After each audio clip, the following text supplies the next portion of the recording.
Welcome back to The Deep Dive. Today we're tackling, well, a really heavy topic. It's ancient, it's deeply polarizing, and profoundly consequential: capital punishment. Also known as the death penalty. Right. And this isn't just some abstract legal question, is it? It's a genuine global conflict over human rights, ethics, and really the very definition of justice itself. It absolutely is. And we have to approach this deep dive with, the seriousness it really demands. Our sources are clear.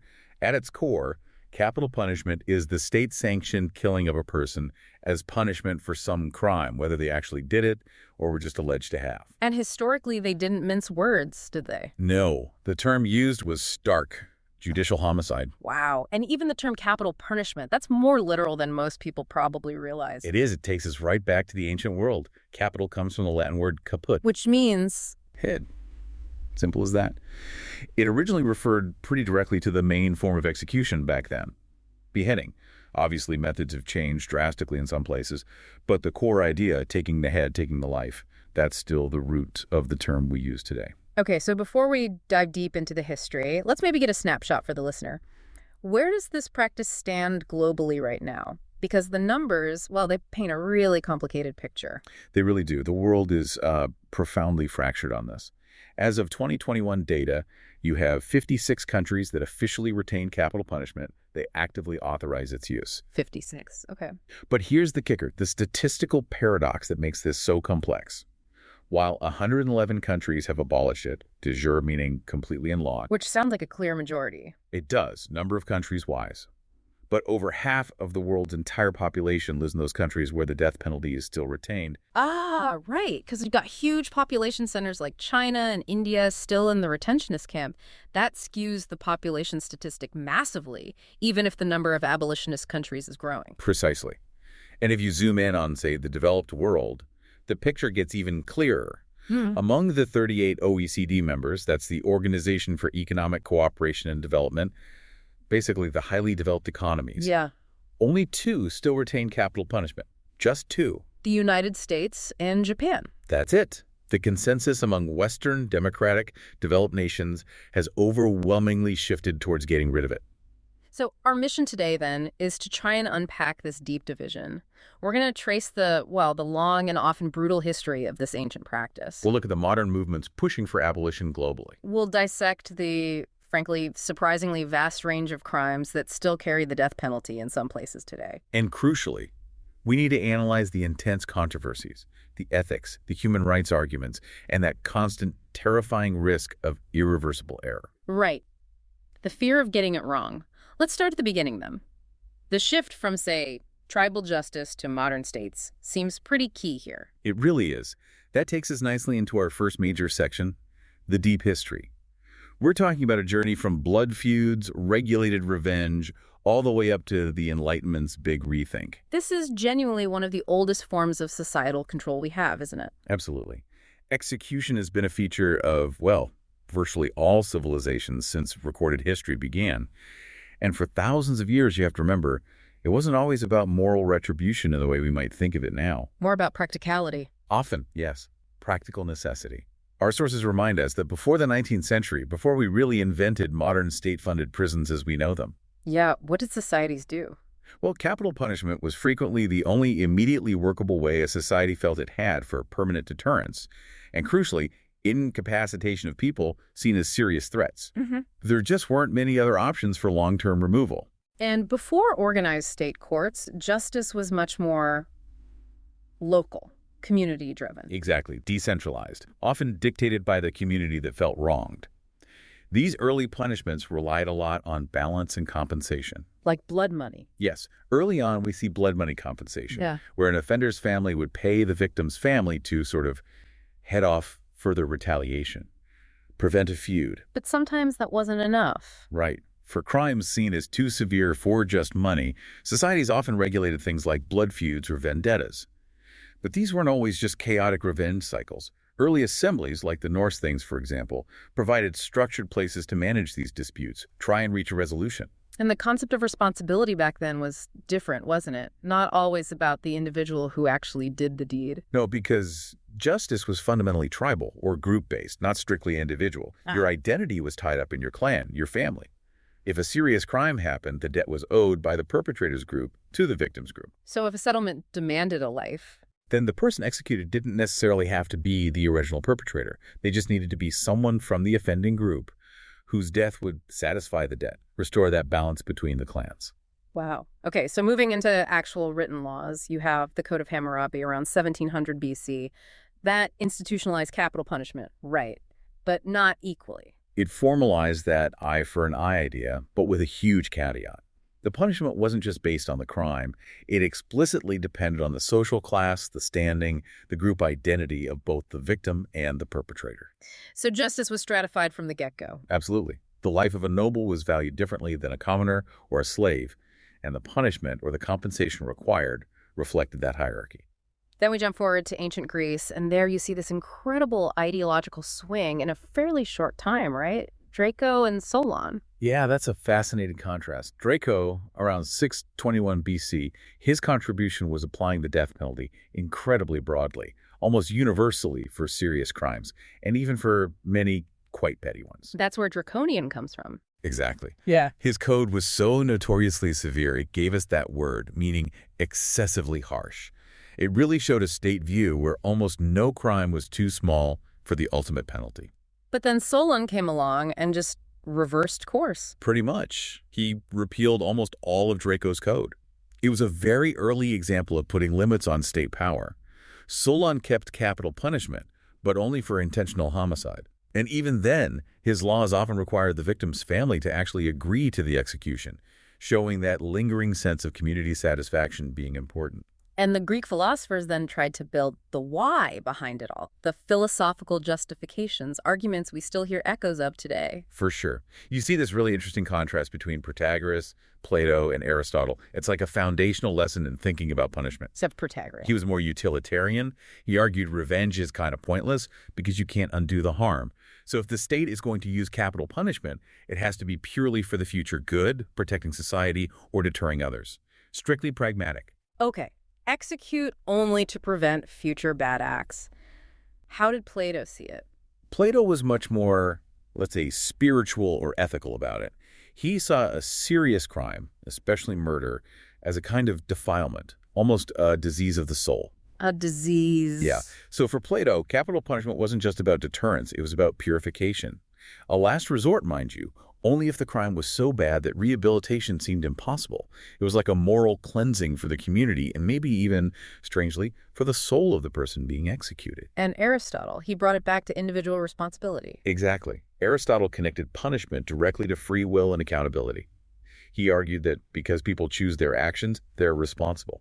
So a judge's job was to find a penalty that would effectively annul the crime by compensating for the injury caused. And for murder. He concluded that if the crime was the deliberate taking of a life, no penalty short of taking the murderer's life could truly compensate or annul that act. That really laid the groundwork for the modern idea of proportional retribution, an eye for an eye, but philosophically justified. And that framework got picked up widely by ancient Rome, often with, well, extreme brutality. Oh, absolutely. The Roman 12 tables listed capital punishment for things like libel, arson, even theft. But the ultimate symbol of Roman state power and cruelty has to be crucifixion.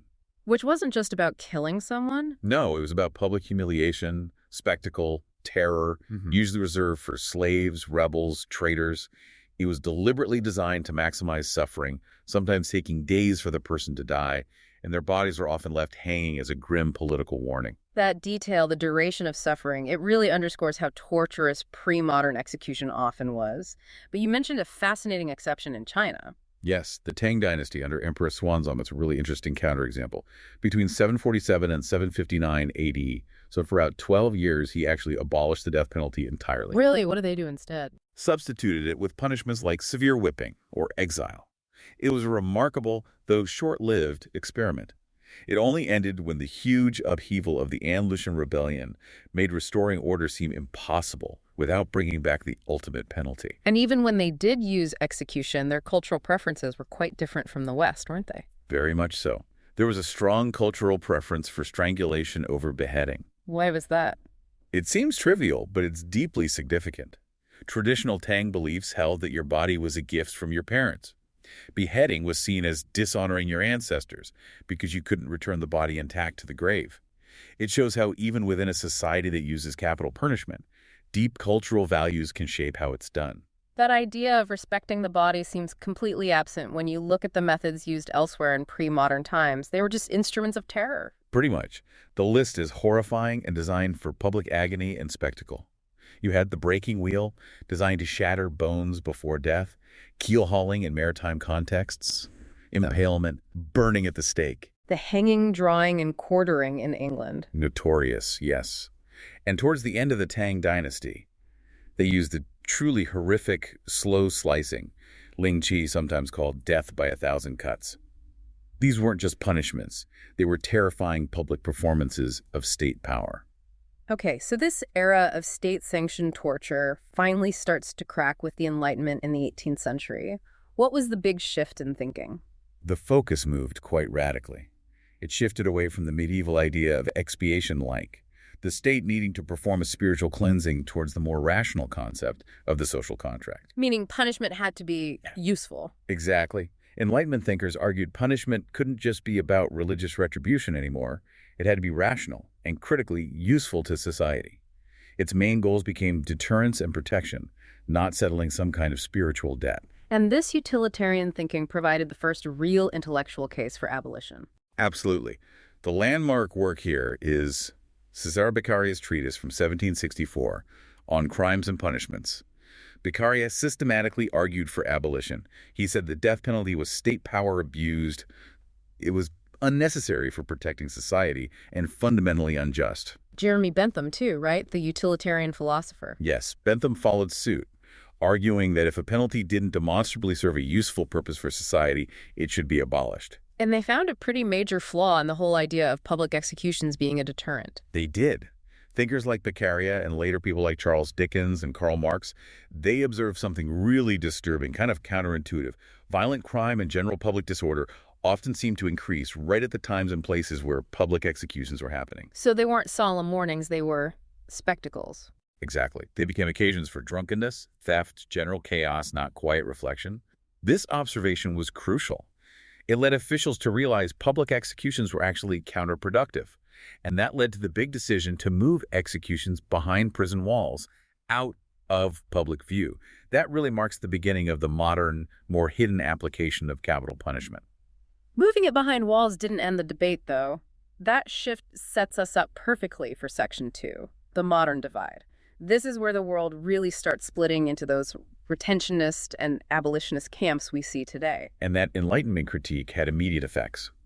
Inspired directly by Beccaria, the Grand Duchy of Tuscany under Grand Duke Leopold II became the very first state in modern history to abolish the death penalty. That was in 1786. 1786, that's huge. A real turning point. Who followed? We see movement pretty quickly, especially in the Western Hemisphere. The Kingdom of Tahiti's assembly abolished it in 1824, swapping it for banishment. Venezuela abolished it in 1863. That was a really key moment for Latin America. San Marino followed in 1865. And in the U.S.? Michigan was the pioneer state, banning it way back in 1846. So these early adopters really showed it was possible for a modern state to function without state killing. But the real global momentum, the big wave of abolition, that came after World War II, didn't it? What drove that? I think the horrors of the war really exposed the dangers of unchecked state power and maybe underscored the fragility of basic human rights. Many countries that were transitioning away from authoritarian regimes, moving towards democracy, saw abolishing the death penalty as a really important symbolic break from their oppressive pasts. And international pressure played a role, too. So a huge role, particularly regional bodies like the European Union. The EU made abolition a non-negotiable requirement for membership. It's right there in their Charter of Fundamental Rights today. That political pressure has been incredibly effective in making Europe virtually capital punishment free. Okay, so let's recap the current global count. Using 2022 data, where do things stand now? It's still divided, definitely. But abolition is clearly the dominant trend globally in terms of the number of countries. You've got 54 countries that actively retain it. Okay, 54 retentionists. To compare that to 112 countries that have abolished it completely in law for all crimes. Plus, there are another 7 that only keep it for really exceptional circumstances, like wartime crimes. And 22 more that are considered abolitionist in practice.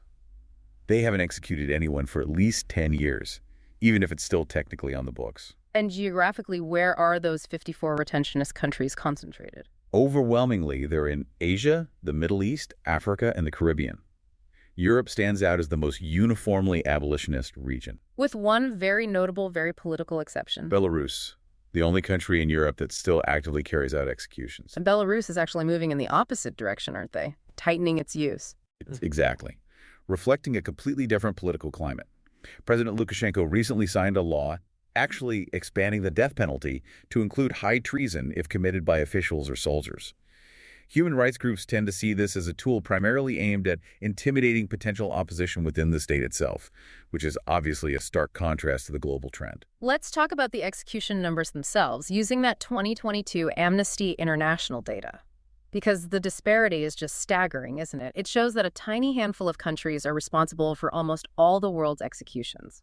It's possibly the most shocking data point in this whole discussion. China remains by far the world's biggest executioner. The exact number is a state secret, but estimates consistently put it at over 1,000 executions per year, maybe significantly more. Over 1,000. And after China? Iran executed over 576 people in 2022. Saudi Arabia executed 196. Those three alone account for the vast majority of known executions. And how does that compare to the developed countries that still retain it, like the US and Japan? The scale is just completely different. The U.S. executed 18 people in 2022. Japan executed 1. So while the U.S. and Japan are ethically and politically aligned with that minority retentionist view, the sheer volume of executions is exponentially smaller than what you see in places like China, Iran, and Saudi Arabia. And per capita rates can be revealing too, right? Absolutely. Past analyses have often pointed to countries like Iran and Singapore as having disturbingly high execution rates relative to their population size. It underscores just how central the death penalty is to their judicial systems. It's also crucial to remember this isn't always a one-way street towards abolition. Countries can and do resume executions after stopping. Pakistan's is the most prominent or recent example of that. They had a moratorium for 6 years, but then the government lifted the ban in December 2014. Why? What triggered that? It was a direct response to the horrific Peshawar school massacre, where 149 people, mostly children, were killed by terrorists. The massive public grief and outrage, the demand for immediate severe justice against terrorism led them to restart executions. And since then, they've executed over 400 people. It just shows how a major national trauma can quickly reverse years of political restraint. That brings us right into Section 3.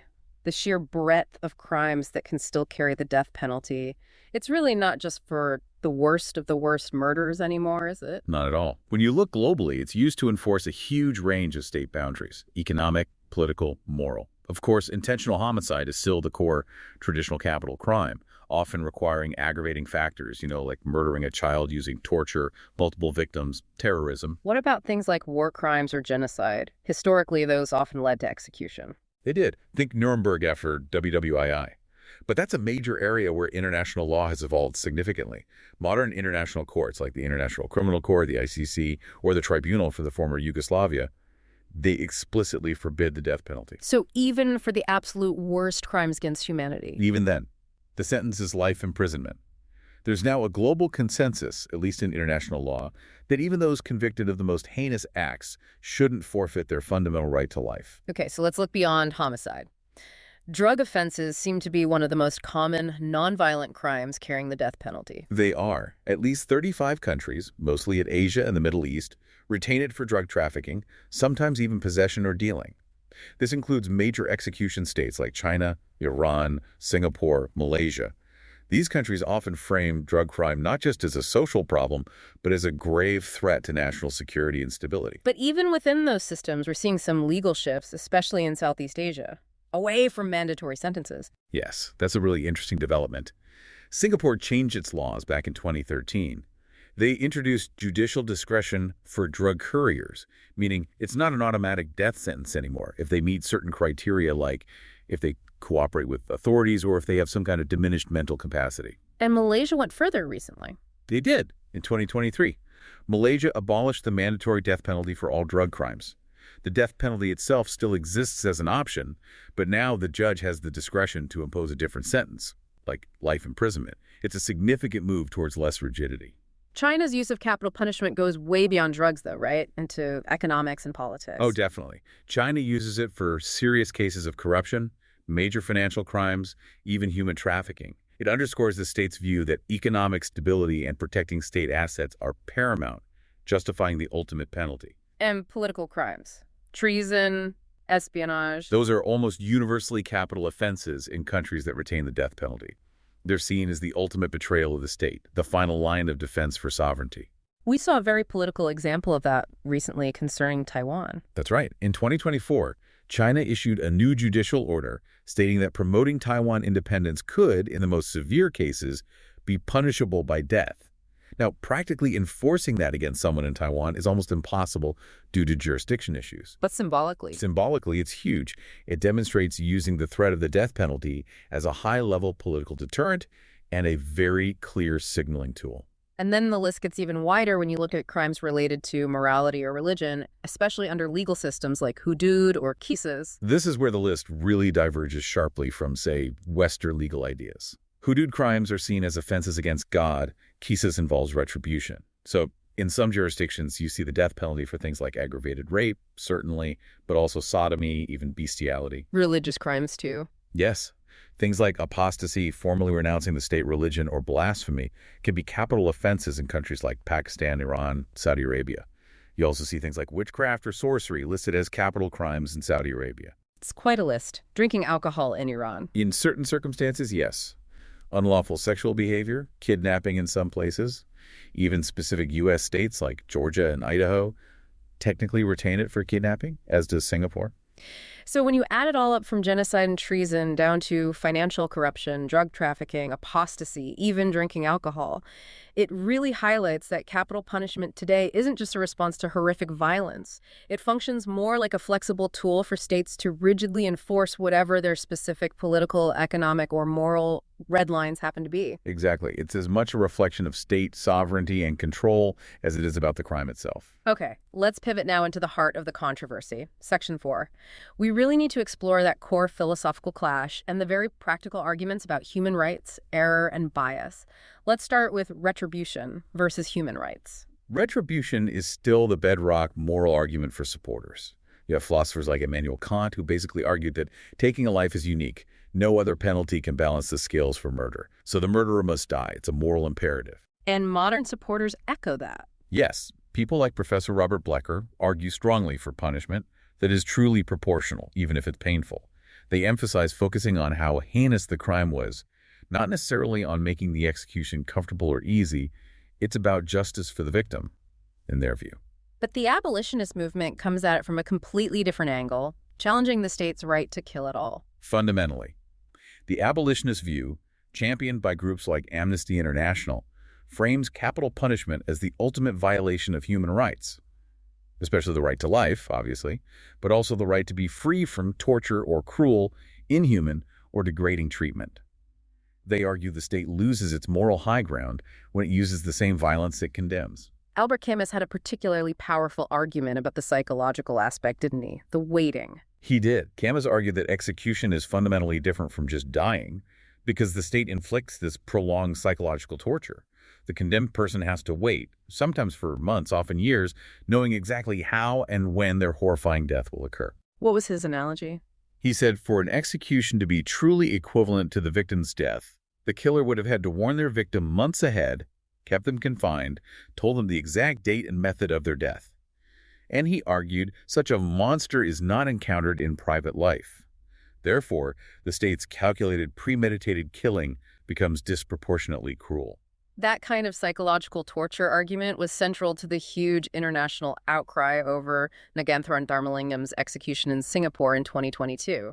That case really captures the tension perfectly. Dharmalingam was executed for drug trafficking, but activists globally argued against it because he had a certified low IQ, 69, and clear signs of cognitive impairment. The whole debate was whether his mental state should exempt him under international human rights standards. But the Singapore courts disagreed. They did. They maintained that while his functioning might be borderline, he still had enough capacity to understand his actions and the consequences. So, under Singaporean law, he was considered fully accountable and the execution proceeded. It highlights that clash between international human rights norms and national legal sovereignty. And this inherent tension, this potential for disagreement or error, leads us straight to maybe the most powerful practical argument against it, the problem of irreversible error. This is the absolute core pragmatic flaw, especially in democratic societies that value due process. Once an execution is carried out, it can never ever be undone. If you later find out the person was innocent, there's nothing you can do. The Timothy Evans case in the UK is a classic, tragic example. Hauntingly so.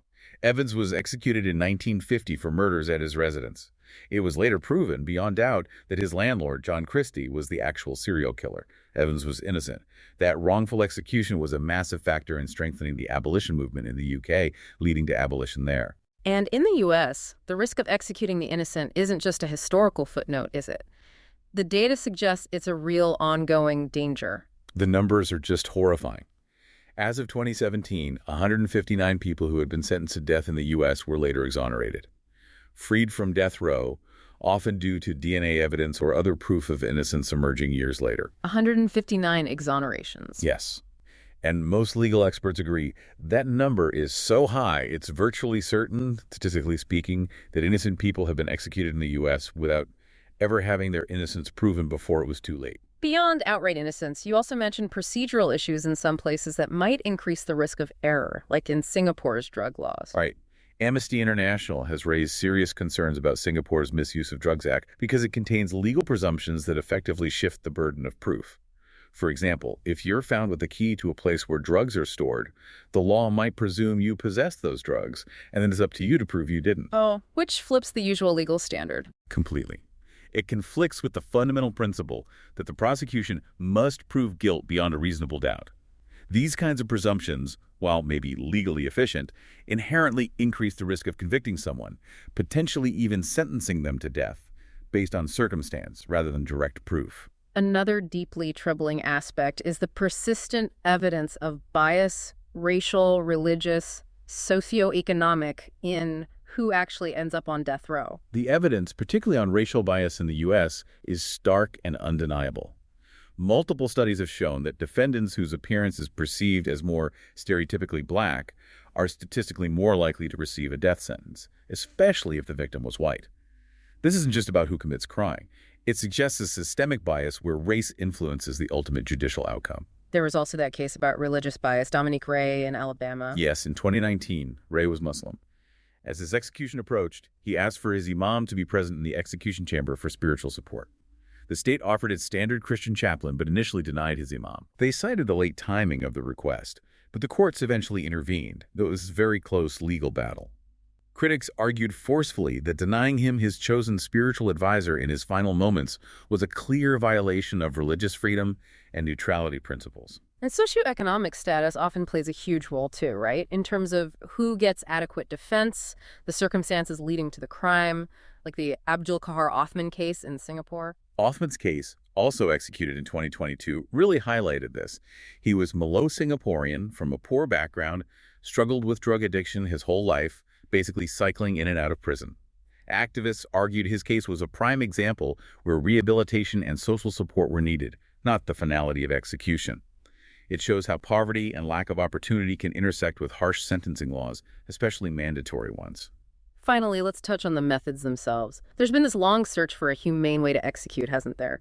From the guillotine to the electric chair, gas, now lethal injection in the U.S. Lethal injection was intended to be the answer, to provide a seemingly clean, medical, pain-free death, give the whole process a veneer of, well, clinical detachment. But the reality has been quite different. Very different.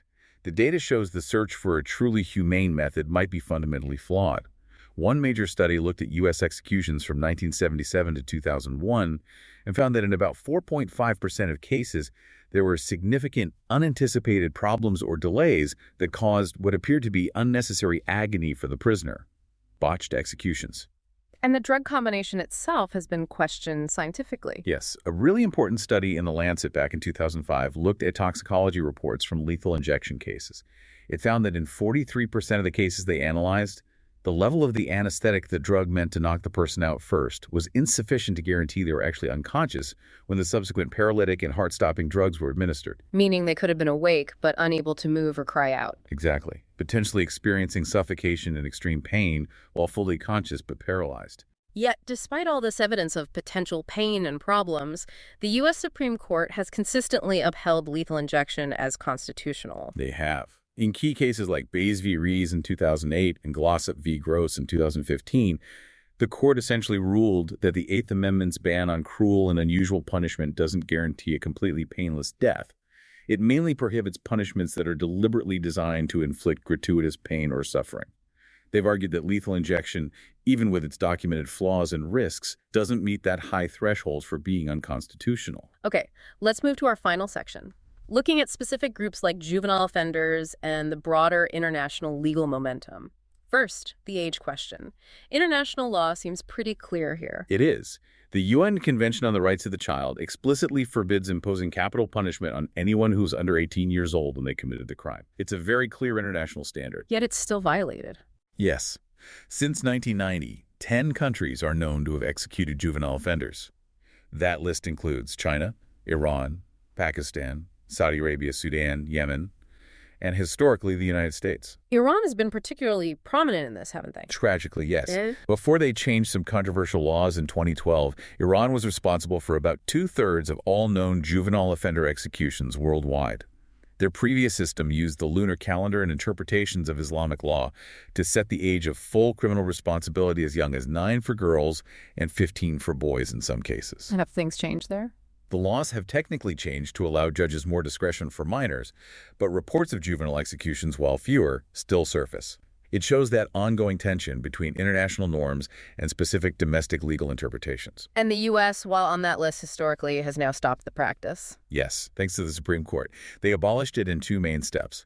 First, for offenders who were under 16 at the time of the crime, back in 1988. Then, in 2005, the landmark Roper v. Simmons decision abolished it for all juvenile offenders, anyone under 18. What was the reasoning? The court recognized that adolescents fundamentally lack the same level of maturity, judgment, and impulse control as adults due to their still developing brains. They're more vulnerable to peer pressure. Therefore, executing them was deemed disproportionate and violated the constitutional ban on cruel and unusual punishment. Looking bigger picture now, what are the main international forces pushing against the death penalty? Those UN resolutions seem important. They are significant, yes. The UN General Assembly has passed resolutions starting in 2007 calling for a global moratorium on executions, with the ultimate aim being total abolition. Crucially, these resolutions are non-binding, meaning countries don't have to follow them. But support is growing. Steadily. In 2022, 125 countries voted in favor of the moratorium resolution. That clearly shows a growing international consensus against the practice, at least at the policy level. Although some powerful nations consistently dissent. That's the counterpoint. The resolution isn't unanimous. Major powers like the United States, China, Iran, North Korea consistently vote against it or abstain. Their opposition really highlights how deep the political and cultural divisions on this issue remain. Regionally, though, the EU's influence is undeniable. Absolutely. The EU is arguably the most effective abolitionist force globally. As we said, banning the death penalty is a strict requirement for membership. The Council of Europe also works tirelessly on this. The result is that Europe is effectively a death penalty-free zone, apart from Belarus. That kind of political and economic leverage has been very effective, for example, in pushing countries like Turkey towards abolition when they sought closer ties with Europe. And we are still seeing countries abolish it, right? It's not a static picture. No, the trend continues. Kazakhstan abolished it fully in 2021. And just this year, 2024, Zimbabwe abolished the death penalty. These moves, often after many years of having a moratorium in place, reflect that growing international pressure and the increasing difficulty for states to morally and legally justify retaining it within a modern human rights framework. But policy change often seems to lag way behind public opinion, doesn't it? Especially in countries that have abolished it. That's a huge point. Public support for the death penalty often remains stubbornly high, even in abolitionist nations. You mentioned Taiwan earlier. 88% of the public there consistently disagree with abolition, polls show. In the U.S., support for it in murder cases was around 55% in 2020, and it tends to fluctuate with crime rates and high-profile cases. And what happens if an abolitionist country experiences, say, a major crime wave or a terrorist attack? You often see calls for reintroduction flare up dramatically. Polls in places like South Africa, Brazil, where support for bringing it back hit 57%, or even Canada, where 54% supported its return in some recent polls, they demonstrate this dynamic. The public, often driven by anger, fear, and a desire for retribution after shocking events, can quickly demand the ultimate penalty, even if the government and the courts remain committed to abolition on principle. What a journey we've taken. From ancient tribal necessity through eras of brutal spectacle and class-based justice, then the Enlightenment's moral challenge. Today, it's clearly a practice in global decline, pushed back by human rights concerns, international pressure. Yet it's still retained by countries where over half the world's population lives. And it's used for the surprisingly broad, often politically charged, range of crimes far beyond just murder. The core tension seems to be right there. I think the death penalty really acts as a kind of litmus test for a society's deepest priorities. It's retreating where the focus is on human rights, the possibility of error, the inherent dignity of life, but it remains fiercely defended and used where state control, absolute moral certainty, or the public's raw demand for final retribution in the face of violence holds more sway than the risk of getting it wrong. Which brings us perfectly to our final provocative thought for you, the listener. When you consider the devastating documented history of wrongful executions, people like Timothy Evans, the 159 exonerated from U.S. death rows, and add to that the scientific evidence of botched lethal injections causing potentially extreme agony, does the continued use of the death penalty, even in our most modern, sophisticated legal systems, inherently mean we're choosing to prioritize the idea of final retribution over the absolute non-negotiable certainty of justice?